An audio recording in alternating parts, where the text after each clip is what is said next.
चलो भाई देखो अब मैं क्या करता हूँ। अकेला सब पर भारी में अकेला में उन्होंने कहा कि अकेले 240 ले आए और आप लोग मिल के भी सारे नहीं ले आए, लेकिन कहते हैं कि हम ही जीते हैं।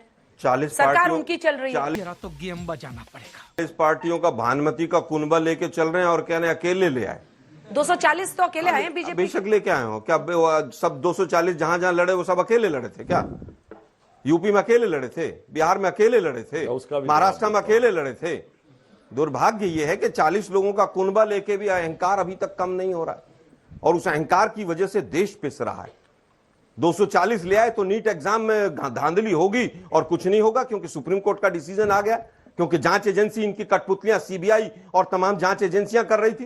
क्या सीबीआई कभी भी धर्मेंद्र प्रधान को कटघरे में खड़ा करेगी? क्या सीबीआई कभी भी एनटीए के चेयरमैन को कटघरे में खड़ा करेगी? बात तो सही है कि उसने ऐसा किया है जो व्यक्ति मध्य प्रदेश और छत्तीसगढ़ से कलंकित होकर आया हो। 14 तारीख को नतीजा आना था, 4 तारीख को क्योंकि रिजल्ट इनके विपक्ष में आते हुए नजर आए तो नीट का रिजल्ट 4 तारीख को देकर भाग गए। सीबीआई लिखेगी इस बात को कि एनटीए चेयरमैन ने ऐसा किया है। एनटीए चेयरमैन को टच नहीं कर सकते, बिल्कुल ये चिमटे से नहीं पकड़ सकते, क्योंकि वो इनकी सबकी पोल पट्टी खोल देगा। मध्य प्रदेश छत्तीसगढ़ में बीजेपी आरएसएस के जितनी धांधलियां इनसे कराई होंगी वो सारी की सारी उगल देगा, इसलिए टच नहीं कर सकते। सही पकड़े हैं। ये जुमलेबाजी करके यहां तालियां बजवा सकते हैं आप, लेकिन एनटीए के छात्रों को किस तरह से न्याय मिलेगा उसकी बात नहीं कर सकते हैं आप। यूनियन कार्बाइड में अरुण जेटली वकील थे या कौन वकील था जरा बता दीजिए। नहीं थे। अब थे क्या? नहीं बोलिए आप। मैं फिर कहूंगा थे वो नहीं थे। मैं फिर कहूंगा ऑन रिकॉर्ड थे। नहीं खाओ मां कसम नहीं थे। अब वापस आते हैं। बोलिए आप। आपने कहा, अब सुनिए ना भाई, आपके बीच में नहीं बोला मैं तो सर गलत बोल रहे हैं। आज का विषय एक मिनट प्रभु, आज का विषय एक मिनट, आपका आज का विषय संसद था। संसद के अंदर क्या हो रहा है, मैंने 50 आरोप लगाए, आपने एक जवाब नहीं दिया। आप आज भी इस बात पर रहते हैं कि आप आज भी कह रहे हैं कि एक अकेला सब पर ही भारी है। अरे एक अकेला पूरे देश पर भारी हो रहा है और एक अकेले ने पूरे देश को बेरोजगारी की तरफ धकेल दिया। एक अकेले ने पूरी तरह से चाइना को मौका दिया है कि वो जमीन कब्जा के बैठा है।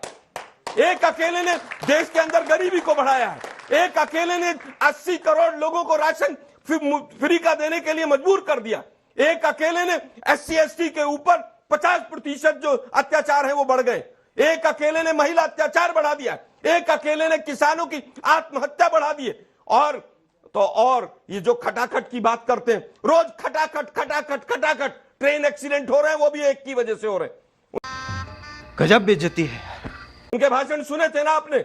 हम ड्रोन से देखेंगे, सैटेलाइट से सड़कें बन रही, पता नहीं कौन कौन सी सड़कें बन रही। अरे भाई सैटेलाइट भावनाओं में ज्यादा बोल गए। अरे भाई मैं बता रहा हूं ना कि हम स्पेस टेक्नोलॉजी से, और स्पेस टेक्नोलॉजी का उपयोग सैटेलाइट से ही होता है। स्पेस टेक्नोलॉजी से सड़क बना रहे, पता नहीं कौन सी सड़कें बनाई, पूरे का ट्रक अंदर चले गए सड़क के अंदर। या हुआ था कि नहीं हुआ था? अयोध्या में छत टपक रही, संसद की छत टपक रही, बाल्टी लगा के संसद में पानी लगा रहे, उसके बाद भी कह रहे साहब हम बहुत बढ़िया सब चंगासी। भाइयों बहनों मित्रों, उस देश की करेंसी गिरती है जिस देश का प्रधानमंत्री भ्रष्टाचार आपके जमाने में। अरे भाई सरकार रुपए में ट्रेड कब होता था? रूपी रूबल में ट्रेड हो रहा है, बताइए आपके जमाने में कब होता था?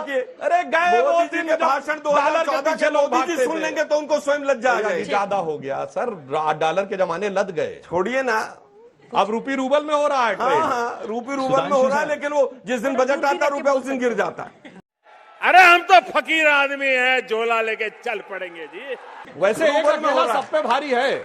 देखिए 140 साल पुरानी कांग्रेस को एक अकेले ने लाके 100 के नीचे 3 बार टपका दिया है। वो एक अकेला सब पे भारी मैं मानता हूं। आपकी पार्टी के लिए एक अकेला सब पे भारी क्या एक अकेले ने टपकाया है? अगर जनता जो है उसका कोई सम्मान नहीं करते। मेरा सवाल आपसे, आप इतनी बड़ी बड़ी बातें बोलते हैं, मतलब सरकार की बहुत सारी नीतियां, देखिए अच्छा भी है, सवाल हमेशा सत्ता पक्ष से पूछा जाता है कि आप क्या कर रहे हैं। आप किसानों को 6,000 रुपए का वो देते हैं कि 2,000 रुपए की किससे, हाँ किसान सम्मान निधि जो आप बोलते हो, आप उसी पे 18% जो GST लगता है, खाद पे लगता है, वही कांग्रेस की सरकार की अगर मैं बात करता हूं 1,750 रुपए का DAP का कट्टा आता है, और वो कांग्रेस की सरकार में हमें अराउंड 1150, 950 इतनी हमें सब्सिडी मिलती थी। तो उस पे आप कुछ टिप्पणी देना चाहेंगे? मतलब ये आपको पता है यूरिया का इस समय इंटरनेशनल मार्केट में दाम कितना है? 3,000 रुपए की है बोरी, और वो 300 रुपए की मिल रही है। क्या कर रहे हैं यार तू? मजाक है क्या? वो सारी सब्सिडी सरकार ग्रहण कर रही है।